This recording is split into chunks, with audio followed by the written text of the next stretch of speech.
Just next city scheduled, Class D. I don't think he has anything, but just in case, I want to make sure I know where it's at. SNS off of Highway 96. Thank you. Well, we're all going to walk away very politely. Look, I don't hate cops. I want you to understand. No, if you hear somebody say I don't hate cops. You hate ignorant cops that don't understand the law, that don't. Exactly. They're out here making. For one example. Let me tell you one example that's really funny. You want to tell me I can't walk on the side of the road because I might get hit by a car, right? But you're the car that almost hit me, that made me jump into the grass and twist my ankle. So technically, if you're walking on the side of the road, you're supposed to be walking like facing traffic. And here's the law. We talked to the woman that oversees the law.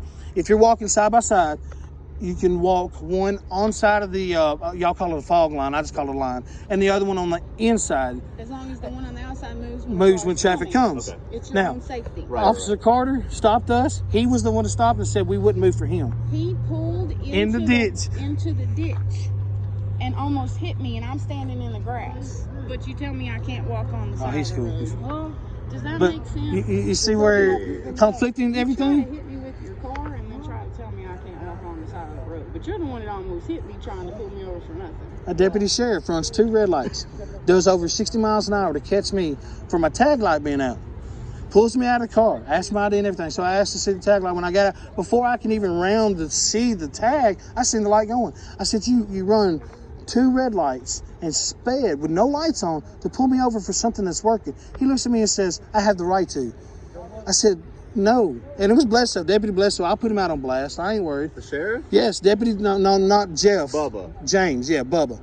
And I said, you don't have that right. Your policy states that. What I'm trying to say behind that is you have officers out here doing things against their policy, violating people's rights, arresting people.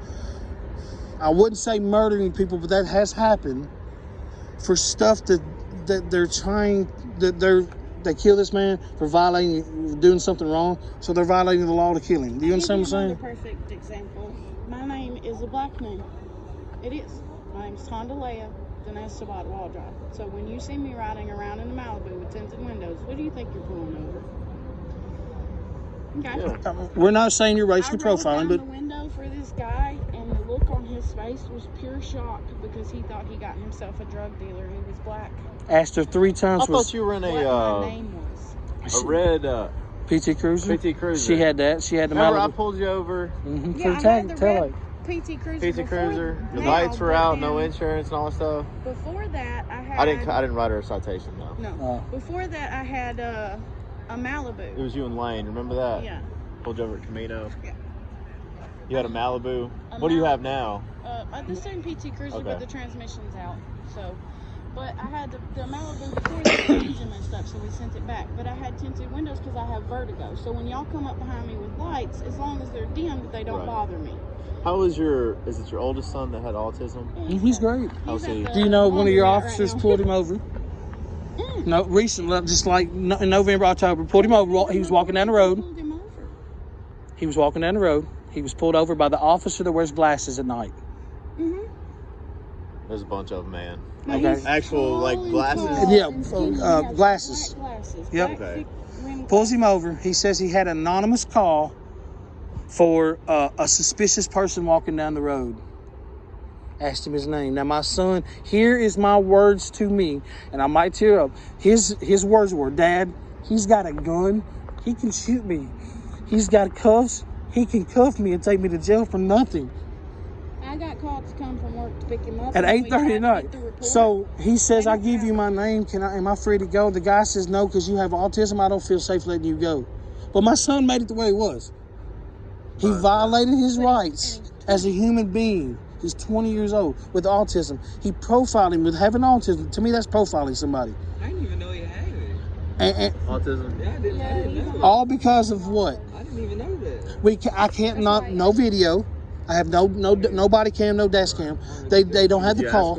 I sure did. I asked 4 times. I even went down and talked to. report number that night. They told me had to get it back to me. Nothing. He said nothing to me other than you could take your son home. And when we tried to go find out who it was that did it, they have no report. I went and talked to Owens. Owens is over y'all, correct? Kelly Owen, yeah. Okay. I walked in. I said, I need this. He looked at me and his first words were, I done give you 2 today.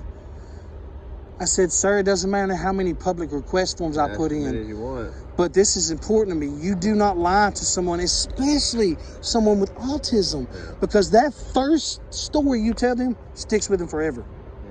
Oh yeah, my son still has. I told him that that jokingly I said what happened? Didn't something happen on a school bus one time? Yep. He didn't let with Officer Daniel or something like that. He went to roll up the window because the officer told him to roll up the window, and he said something like "fuck this" or something. And Lane jumped out the school bus window. Lane jumped out the school bus window. Daniel's come up. Daniel, he come up, was talking to Lane. Trey was looking out the window. He says he's my brother. I have the right to, which he does. He has the right to. Daniel told him, he walked on the bus, told him to roll the window up. Trey cussed. Daniel went to get him off the bus. Trey was in a fetal position in the seat, like a 2-year-old said, leave me alone, don't fucking touch me. Daniel didn't have the right to do nothing. They wrestled him off that school bus. Then when I showed up and said, can I have my autistic child now, the whole thing changed around and they started panicking trying to get him out of that car. Apologizing him and everything. He told him he had autism. See, that's the disconnect. I know personally, just because I've had interactions with him. I called him one night. He was up at Tensco. A bunch of him and his friends were with vapes. Remember, I called you to come get you. Yeah, we heard the story. I heard one of y'all had to calm the female officer down. It was that woman. She didn't.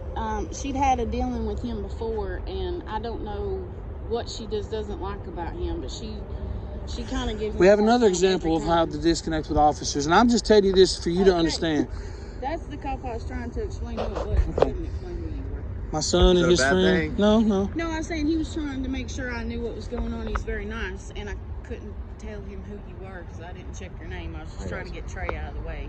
My son and his friends sitting up here at 2 o'clock in the morning, sitting at the Citco. Female officer, one of your female officer pulls up, says they got an anonymous phone call about a man being stabbed at the pilot and a woman running in a red car. My son's best friend's car's black with 2 males in it. Now, she walks up. So it's not even close. Not even close. Says she smells marijuana. Ask if she searched the car first. They say, no, I feel I don't want you to. She says, I smell marijuana. I have the right to. Now, I'm going to stop there. Yes, you do. Probable cause. They would justify that, but they said no. So the next best thing for her to do was call in a dog. The dog hits. That's 2 probable causes. There's no way they're going to get out of letting y'all search the car there. She didn't do that. She pulls him out of the car. She searched the car. My son calls us up there. They need a licensed driver. My wife walks right up to the car, gets in the car, and drives off. I'm sitting there preaching to the woman. I said, you call a dog. He said, no, call a dog. That gives you 2 probable cause. Don't tell me how to do my job. Did you even check my wife's fucking driver's license to see if they're legal? Yeah. You just let her, and you tell me not to do your job. I was in the public road walk. I was in the public street walking off, and the officer with the glasses told me I need to leave and walk away. I'm in the public road. You can't make me leave. The best thing for you to do is turn around. Unless you're causing a public alarm, I know. As in disorderly. I understand. Sitting there in a car doing absolutely nothing, and you profiled a red car, female, stabs. And there wasn't even 2 males in a black car, underage. Yeah. See, it's just, it makes no sense. That made sense for you to pull that doesn't. car over. No, it doesn't. You don't have any right to pull the car over because it doesn't fit the description. But if she can make, the thing is, we can make casual contact with anybody. I understand. We understand. And at that point, if she does smell marijuana coming from a vehicle, I mean, we were like you said, probable cause. But what she walked up and said was, didn't even need a dog. This is what we had a problem with. She said, I'm pulling you over because we're looking for a red car with a female who stabbed somebody. That was we asked because he's on the phone. Was checking to make sure y'all are okay. I want to see if you're a suspicious vehicle sitting in a parking lot after dark. No, nothing. We're looking for a red car with a woman who stabbed somebody, and y'all look suspicious. That's where my problem is. If you're going to pull them over, say the right thing to pull them over for. And here's the worst part I have about the whole scenario. Okay, you as an officer, I'm saying you personally, but as an officer. Thank you. I like your daughter too. She's awesome. Oh, Lord. I go to Camino all the time. They're having a disconnect. I'm sorry, but yes, she's thank you. She's a sweet young lady. We tried. She's a great girl. She takes after her mom, I promise.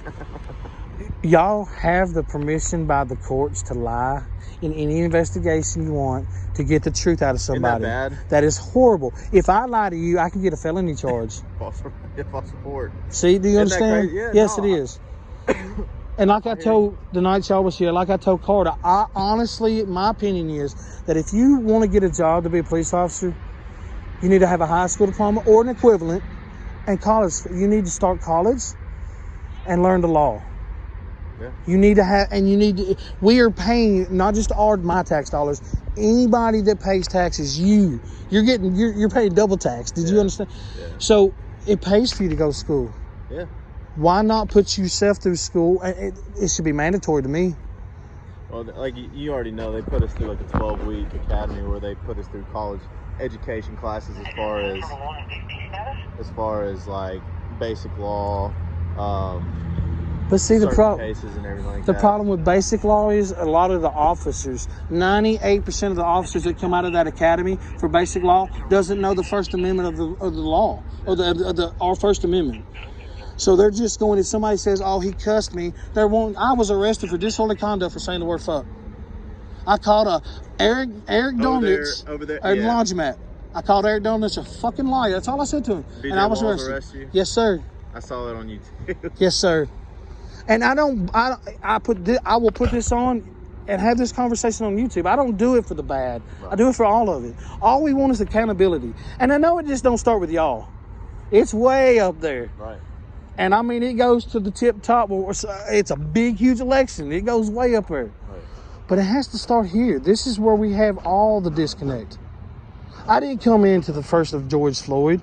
What I did come into is seeing 4 officers standing around a man crying for his mama and a bunch of people standing around trying to help. And he's smiling on camera. And the man dies. And he just puts his hands up and said he shouldn't have resisted. He's in handcuffs. I'm 300 pounds, and I have to have 2 sets of handcuffs. I can't move when you put them handcuffs on me. I go into a panic. Ask BJ. He had to put leg irons on me. And it's because I have a phobia of not being able to move my shoulders. But I'm not going to fight you. You know what happens when I fight you? 900 motherfuckers with guns and badges come in here. Yeah. But there is a law that if you falsify, arrest me, and I feel like you're violating, I can defend myself against a unjustified arrest, falsified arrest. There's a law against that, for that. But you have to have all your I's dotted and your T's crossed when you assault that. I understand that. It's just the disconnect we have with y'all, just like right now. He was so, here's We're trying to do better, man. We're trying. He said he was nervous with my son bent over in that car, but he turned his back to me and he don't know what I got on me. Exactly. Yeah.